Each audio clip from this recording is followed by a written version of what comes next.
Lonely rancher bought a deaf girl, sold by her drunk father, then realized she heard. Texas, 1881. The late-season sun baked the dust into the wooden bones of the market town. Horses neighed, cattle bawled, and men barked over prices with whiskey breath and worn boots. The last livestock auction of autumn was winding down, but a crowd still lingered near a corral gate, where a bay mare stood trembling, ribs sharp under her hide, flanks striped with dried blood. Silas Kerrigan adjusted his hat against the glare, silent as ever. 35, a man shaped by land and silence, he rarely came to town unless it was for supplies or horses. He had spotted the mare earlier that morning and circled back now as bidding thinned. His boot heels thudded against packed clay as he approached. That was when he noticed her. A girl, no more than 19, stood just behind the corral, hair matted to her face, dress torn at the hem. Her bare feet were chalked with dust. She did not speak, did not cry. Her eyes wandered, unfocused, as if following something no one else could see. Standing beside her was a man with a bottle in one hand and a rope in the other. The rope tied, not to an animal, but to her wrist. "Got a dumb one here," the drunk hollered to no one in particular. "Came out of my first wife, I think. She don't talk, don't hear neither, but she cleans, cooks, don't sass. Cheap." A few men chuckled darkly. One spat on the ground. Silas turned away. He did not want this. He had come for a horse. But then he felt it.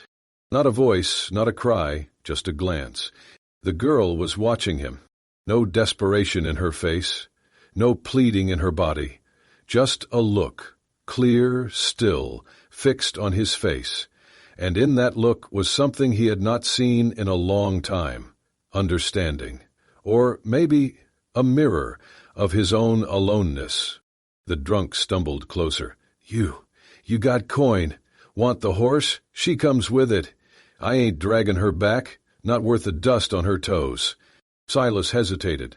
The mare pawed at the ground, blowing froth through her nostrils.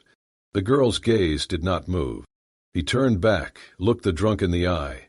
"I'll take both." The laughter from the nearby men was instant and crude. "You buyin' livestock or startin' a harem, Silas?" one called out. Silas did not answer. He counted coins into the man's hand. Enough for a horse, not enough for a soul. The man yanked the rope toward him, but the girl flinched, stepping behind Silas instinctively. "She yours now," the drunk slurred. "Don't say I didn't warn you. Ain't worth feedin'." Silas untied the rope, tossed it back. He guided the mare out of the pen, the girl walking behind with soft, deliberate steps. She held nothing but the thin shawl draped over her shoulders. When they reached his wagon, she stopped, waited, still silent. He opened the back and motioned for her to climb in. She did, folding herself into the corner like someone used to being invisible. As he climbed up to the driver's bench, he felt the faintest tug on his coat. He looked down. Her fingers, small, calloused, had brushed his sleeve, just once. She did not look at him now. Her gaze rested on the distant hills. But in that single touch, he felt it. She had not thanked him, had not begged, but she had chosen in that moment to trust him. Silas Kerrigan, who spoke more with horses than men, who lived alone on 200 acres of red Texas clay, with fences for company and scars he never named. And now, a girl who could not hear. A girl who might understand, more than anyone had ever guessed. He snapped the reins. The wagon creaked forward, wheels crunching over the hard-pan road out of town. Behind him, the girl sat curled beneath a blanket, face turned to the wind. She never looked back. Neither did he. The wagon rolled through dusk and dust, winding between low hills and scattered mesquite, until the fields widened and the sky opened into Texas emptiness. Silas's ranch wasn't much to look at, just a main house with a slanted roof, a few outbuildings and a long stretch of prairie where cattle grazed under open sky. But it was quiet, clean, and for a man like him, it had always been enough. Until now. He helped the girl down from the wagon, unsure if she would bolt or freeze, but she stepped lightly to the ground. Her eyes swept the land, not frightened, just watchful, as if cataloging everything without asking permission. Inside the kitchen, Silas stoked the fire and pointed to the kettle. She nodded and moved toward it without hesitation, finding the tin cups and ladle like someone who'd always belonged near fire and hunger. Still, she hadn't made a sound. After supper, he handed her a piece of chalk from the cabinet and tapped the wooden doorframe beside the table. "Name," he said, slowly. She looked at him for a long moment, then crouched beside the frame. With careful fingers, she scrawled a single name in soft, slanted letters. "Emmeline?" He read it once, then twice. "Emmeline," he repeated out loud, like testing how it tasted on the air. She gave no smile, but she turned and walked away, into the darkened barn. The next morning, Silas found her in the stable, crouched beside the same beaten-down mare. The horse had barely eaten since the auction, its back legs swollen from old strain. Emmeline ran a damp cloth down the mare's flank, whispering with her hands, not words, not signs, just the careful rhythm of someone who listened with her palms and her breath. Silas stood at the barn door, arms crossed. He had seen seasoned ranch hands get kicked for less. But the mare stayed still, shuddering only slightly, and let the girl wrap its leg with quiet patience. Maybe she couldn't hear, but she sure as hell understood. That day Silas gave her chores, simple things. Wash the floorboards, boil water, clean the tack room. She did them without complaint, without asking, without one sound. Each night he left chalk for her, and she would write notes in the margins of their world. Bacon low, dog limping, wind smells like dust. They never spoke, but the quiet didn't feel empty. Until the storm came. It started like most Texas storms, slow and deceitful. A hot breeze rose around sundown, brushing against the long grass like warning breath. Silas glanced at the sky, noticed a line of clouds brewing far off, but thought nothing of it. He was in the cattle shed when she appeared, Emmeline, barefoot, wild-made, breath quick but soundless. She grabbed his sleeve and tugged hard. "What?" he asked, startled. She pointed upward, her hands trembling. Her eyes said what her mouth could not. "No." He hesitated, halfway through checking a sick calf, but something in her gaze snapped him into motion. She pulled again, toward the barn door, away from the corral. Then it happened. A crack. No, a shatter. The world split in two as a bolt of lightning dropped from the heavens, striking the tree that loomed just behind the cattle shed. The blast shook the earth beneath them. Sparks flew. The tree burst into flame and collapsed with a moan that sounded like the sky weeping. Silas stumbled back. The calves bleated in terror. Smoke curled into the sky. He looked at her. Emmeline stood frozen just outside the doorway, her face lit by the flickering fire, eyes steady, chest rising fast. She had known. Not guessed, not sensed after the wind rose. She had known. Before thunder, before the air changed. Silas walked toward her, slow, still half in shock. "How did you—" But she only looked at him. Silent. Certain. That night, after the fire was doused and the animals calmed, he sat beside her at the kitchen table. No chalk this time. No words. Just a man with his hands on the wood and a girl who could not speak. And yet, somehow, she had heard something no one else could. Not thunder, not wind, but the warning inside the world. Silas realized, for the first time in years, he wasn't alone. He looked at her hands, folded in her lap. "Emmeline," he said again. She lifted her eyes to meet his. Silence answered, and it was enough. Since the storm, Silas had started to pay more attention, not with suspicion, but with the quiet curiosity of a man who had lived too long in silence, and now found himself staring at something he could not explain, and maybe did not want to. Emmeline never spoke. She never signed, never wrote much more than her name. She had no books, no formal learning, no words. And yet, there were days when it seemed like she understood more than anyone he had ever known. One morning, when the head cow stood alone in the pasture, not eating, Silas chalked it up to the cold. He made a note to watch her. But Emmeline, she moved without hesitation. She brought straw to the birthing stall, drew water with mint leaves from the well, and stood beside the cow, stroking her belly in slow, measured circles. By sunset, the cow was in labor. She had known. Somehow she had known. Silas said nothing, but he watched her. That night he could not sleep. The next day he tried again. He came back from town with tension in his shoulders, the weight of old history heavy on his back. The sheriff had spoken in half-truths and warnings about claims on the land. Whispers that his father had taken more than was rightfully his during the war. Bloodshed, relocation, guilt. None of it was new, but it never stopped stinging. He did not speak a word of it to Emmeline, but when he sat on the front step, staring out into the falling dusk, she came and stood beside him. She did not speak. She simply placed her hand on his shoulder, light as a breeze, steady as breath. After a long moment, Silas muttered, "How did you know? That I feel shame over this land, shame about what my father did to keep it."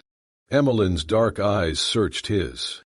Then, slowly, she lifted her hand and placed it on his chest, right over his heart. After that, she turned and walked toward the old oak tree where his father's grave rested, silent under the Texas sky. She had never read the stone, never asked questions, and yet she knew. That night, Silas tossed in bed, sweating through a dream of cannon fire and scorched hills. His father's voice came through the smoke, rough, proud, trembling. "I gave you the land, Silas, and I gave you the blood on it." Silas woke with a start, his breath loud in the stillness. And then he saw her. Emmeline sat in a chair by the hearth. She had lit a single candle. In the flickering light, her profile looked carved from shadow and grace. On the table beside the candle was a blue handkerchief, faded, trimmed with hand-stitched lace. His mother's. Silas had not seen it in 10 years. It had been locked away in a cedar chest. No one else touched. He sat up. "How?" Emmeline didn't look at him. She rose without a sound and walked to the door. She didn't need to explain. He had heard something no one else could. Not words, not memories, but pain, grief, the silent weight of guilt pressed between ribs, the aching sound of a man's heart breaking when he was too proud to let it be heard. And in her quiet she answered. She heard. And for the first time in Silas's life, he feared not for his land, nor his legacy, nor even his soul. He feared losing the one person who knew what he felt before he ever said a word. The first whisper came from the blacksmith's wife. "She stares too long at the cattle," she said, folding breadcloths under the porch, voice low but sharp as wire, like she knows which one will fall next. By the end of the week, it was the preacher's son who added more wood to the fire. "She touched our goat," he told a circle of curious ears, "and 2 days later it gave birth too early. That ain't natural." No one had ever heard Emmeline speak, and the fewer words she gave, the more the town seemed eager to fill the silence for her, with fear. At the general store, a woman pulled her child behind her when Emmeline walked by, even though she only came to fetch flour. At the post, someone spat near her feet. Most days, she kept her head down. She never flinched. But Silas saw the way her fingers curled tighter around the basket in her arms, and how her footsteps became quieter, as if trying to disappear from ground that refused to forget. He did not speak of it to her, and she never asked why the world could not stand to see quiet kindness.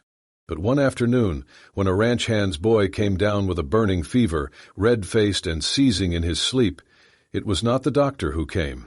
It was Emily. She moved softly into the barn, where the child lay. She did not ask permission. She merely knelt beside the cot, placed a hand on the boy's chest, then his forehead, and closed her eyes.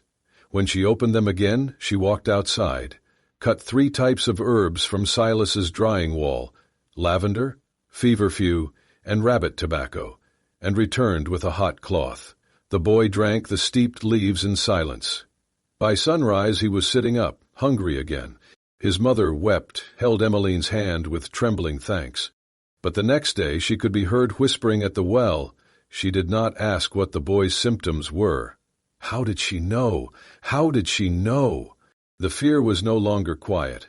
3 days later they came with torches, not lit, but carried like promises. 8 men and women, boots kicking up dust, stood at the gate of Silas's ranch.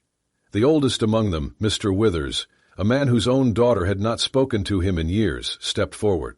"We want her gone," he said. "That girl hears things she ought not." Silas stood in the barn's doorway, arms folded across his chest. He had not shaved in days, and his face was hard as the timber framing behind him. "She's mute," he said. "That ain't the same as deaf," Withers snapped. "She sees what's comin' before the sky even shifts. She talks to animals like they talk back. A steer of mine dropped dead last week, and she was the only one who touched it. You think she cursed it?" "I think she's cursed, period."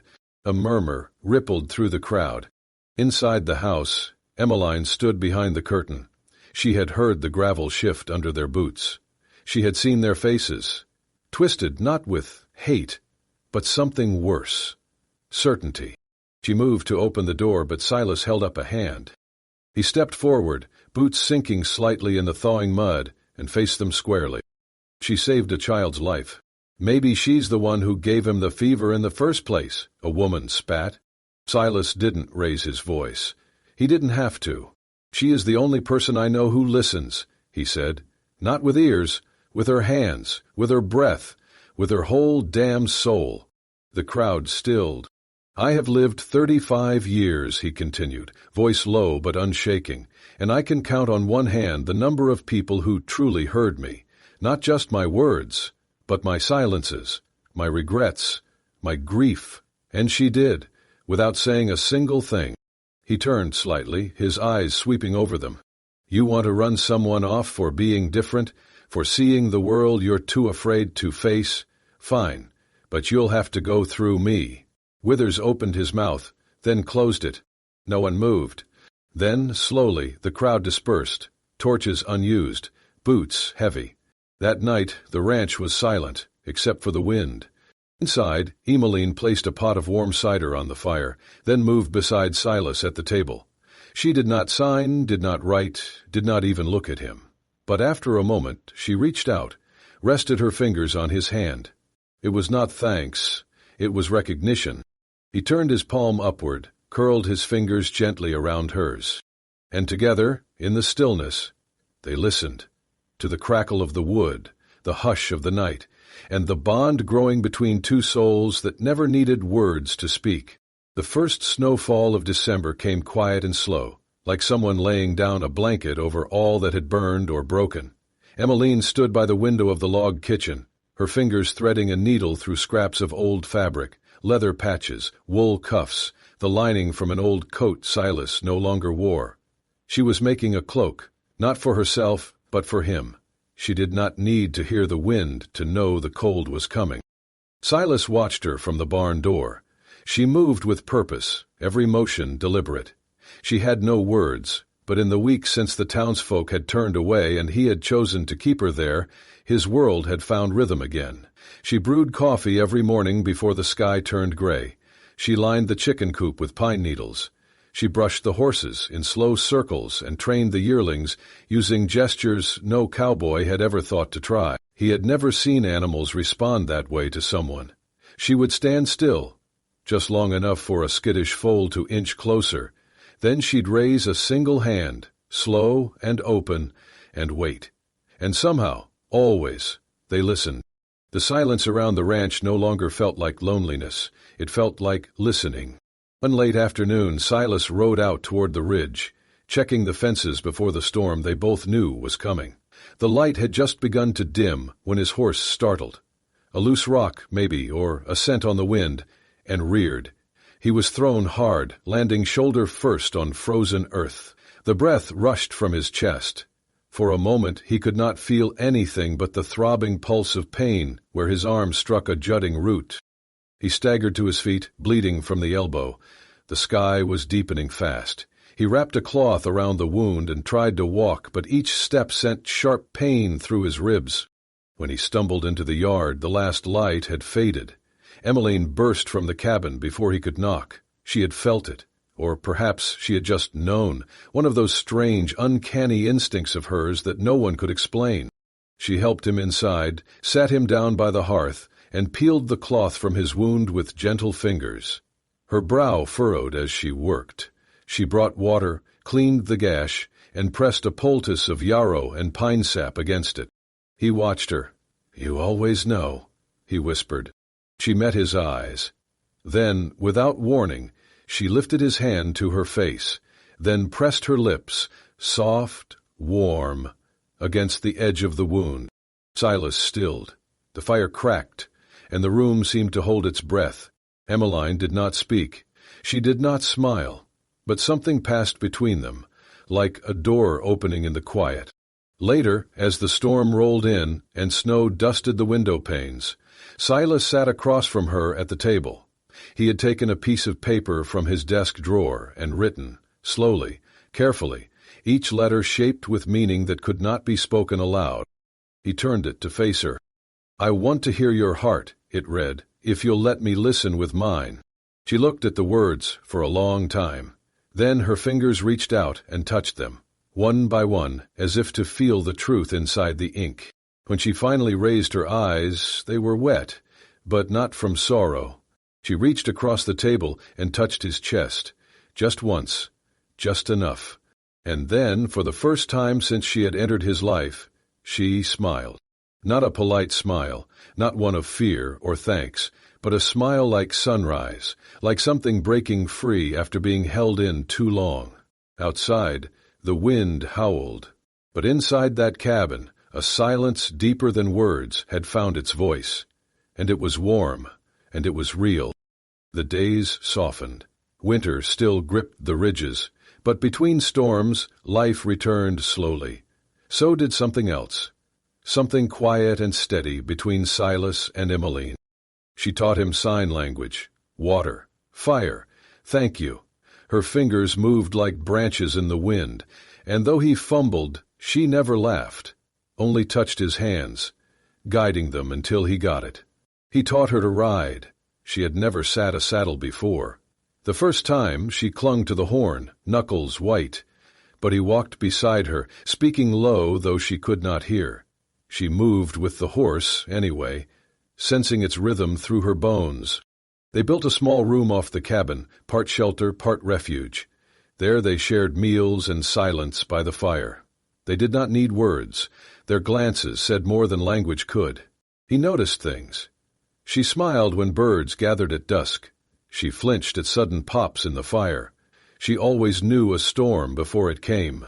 One night, he spelled a sentence in shaky signs. "You make this place full." She stared, then touched her fingers to his lips. Not a kiss, just a thank you, a way of saying, "I hear you too." Then came the storm.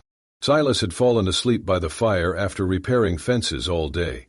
The sky had been calm, no warning. The lantern flickered low. He woke to her hand on his shoulder. "Emmeline." She pulled his coat and pointed toward the barn. Outside, the wind had shifted. Clouds raced past the moon. The air felt wrong, electric. In the barn, the horses thrashed. Emmeline moved through them like wind, touching each flank, calm and certain. A loud creak overhead. Silas looked up. A beam cracked. "We need to move them," he shouted. But she was already leading the mare out, signing fast. "Roof will fall. Now!" Together, they moved the horses to the shelter near the house. Rain hit the roof like fists. Just as the last animal cleared the door, the north beam gave way. The roof crashed where they had just stood. Silas turned. Emmeline stood, watching the barn collapse, hair soaked, chest rising. He looked at her. Truly looked. She was still, grounded, a part of the wind and rain, not separate from it. "How did you know?" he asked. She touched her chest, then pointed to the sky. He understood. She felt it. Later, in the cabin, he handed her a blanket and sat beside her. He took her hand and spelled. "You belong to this land." She smiled, then placed his hand on her chest, over her heart. And for the first time he felt her rhythm, quiet, steady. She did not hear like others. She heard deeper. And Silas, in that moment, knew he had finally been heard too. The wind that once carried whispers now brought footsteps. Hesitant, then trusting. Something had shifted in the town beyond Silas's fences, not loudly, not suddenly, but in silence, as most real change begins. The first was Tom Weaver, a ranch hand with a torn shoulder. The doctor was out east, and no one else knew how to wrap a wound right. He arrived one gray morning, reins in one hand, the other arm limp. Silas spotted him from the porch. "What do you want, Tom?" Tom nodded past him, to where Emmeline was kneeling by her herb patch. "Heard she fixes things, quiet-like." Silas gave a slow nod. "She does." Emmeline came. Without a word, she examined the arm, her hand steady, her brow creased in thought. She moved as if listening, not to words, but to something deeper. When she pressed the right spot, Tom winced, then sighed. 2 days later, a widow came. She had not slept in weeks. Emmeline sat with her at dusk, hands gently resting on her shoulders until the shaking stopped. The next morning, the woman returned with a pie and a hand-kit scarf. "For the girl," she said, "the one who hears more than we do." That winter passed with fewer raised voices, fewer names spat in fear. Silas and Emmeline lived as before, quietly, but now passing townsfolk tipped their hats. Some left preserves by the gate. Each morning, Emmeline wrote on the chalkboard beside the kitchen, "Today will be good, I can feel it." Sometimes she was wrong, but most days she was right, and slowly people believed it. Then came the Sunday that changed everything. The frost had just lifted. The church bell rang, and before its echo faded, panic spread. A 7-year-old boy had vanished from his family during morning chores. One boot was found near the tree line. Nothing more. Men shouted, mothers cried, dogs barked. When Silas and Emmeline heard, he reached for his coat. Emmeline, already beside him, placed a hand on his arm, then knelt. She pressed her hands to the earth, palms, wrists, her whole forearm. Then she crawled forward, pausing, tracing subtle marks. A shifted pebble, a broken twig. He stood and walked. He did not look back, but they followed. Silas, then Tom, then others. Through thickets, up ridges, down dry creek beds, until, in a cedar-ringed clearing, they saw him. The boy, curled beneath a bent tree, his ankle swollen, his face streaked with dirt and tears. Emmeline ran. She knelt, checked his leg, brushed hair from his eyes. Then she looked up at Silas. Not proud, not triumphant, just relieved. When the boy was safe and the story retold, no one called her strange. They called her what she truly was, the girl who hears with her heart. The wind moved slow that evening, brushing gently over the tall grass like it remembered every name that had ever been whispered on this land. Years had passed. The ranch still stood, weathered, wiser, wrapped in the steady rhythm of a life not hurried. Silas walked a little slower now, and Emmeline's hair had grown long and silver thread, but neither of them kept track of years in numbers. They counted time in seasons, in moments held quietly between two hands, in the soundless way a heart says, "I'm still here." The children came most mornings. From the town, from the edge of the hills, from places where words were often thrown too fast or forgotten too easily. Here they found something else. They learned to listen, not with ears, but with their whole being. They sat with Emmeline in the garden as she taught them how to know the difference between fear and shyness in the twitch of a rabbit's nose. They stood beside her in the stable and watched her place a single hand on a horse's flank, calming it with nothing but her breath. She did not teach with rules. She taught with silence, and with the rare, precious way she smiled when they understood something without having to say it out loud. Silas built a wooden bench beneath the cottonwood tree behind the house. That's where they sat most evenings, he and Emmeline, shoulder to shoulder, watching the sun settle into the hills. On those evenings, neither spoke much. They didn't have to. He would pour 2 mugs of tea, still warm from the kettle, and she would take his hand, thumb tracing a slow rhythm across the back of it. Sometimes he would bring out an old harmonica and play a tune with no name, and she would close her eyes and sway, as if she could feel the song ripple through the dusk. Then one evening, as shadows stretched across the wheat field and a hush fell over the trees, Emmeline turned to him. She had learned a little speech over the years, not much, just enough to read lips and shape a few careful words. Most days she still preferred her hands, but this time she spoke with her voice, a voice not used to being heard, soft as a leaf falling in snow. "I do not need sound," she whispered, "only you." Silas blinked. For a long moment he said nothing. Then he nodded, gently. His throat tightened as he answered, "I hear you, always have." They stayed like that until the last light faded from the sky. The next morning, a new group of children arrived. Emmeline wrote a sentence in chalk across the wooden slate nailed beside the front door. She did it every morning, like a ritual. Today it read, "The day will be kind. I feel it." No one asked how she knew. They just believed her. And when the old folks in town talked about the girl who once could not speak or hear, they did not whisper the word witch anymore. They called her the one who listens with her heart. Some still shook their heads in doubt, but most just smiled or nodded or came by with a pie and stayed long enough to leave with something gentler in their chest. That winter, a boy got lost during a snowstorm. Emmeline knelt in the snow outside the barn, pressed her palms to the ground, and tilted her face to the wind. Then she stood, pointed west. Silas followed her for 3 miles through a grove of pine until they found the boy curled beneath a fallen log, alive, frightened, but safe. They never questioned her again after that.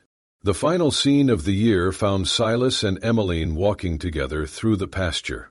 The sky was wide, brushed with amber and lilac. Their steps were slow, steady. A mare and her foal grazed nearby. The world was quiet, but never empty. They stopped at the top of the hill. Emmeline turned to him and, for the first time, laughed. Not a loud sound, but a ripple of air that shook her shoulders and lit her face like dawn. Silas smiled and kissed her temple. No one told their story. It didn't need to be told, because it was still happening.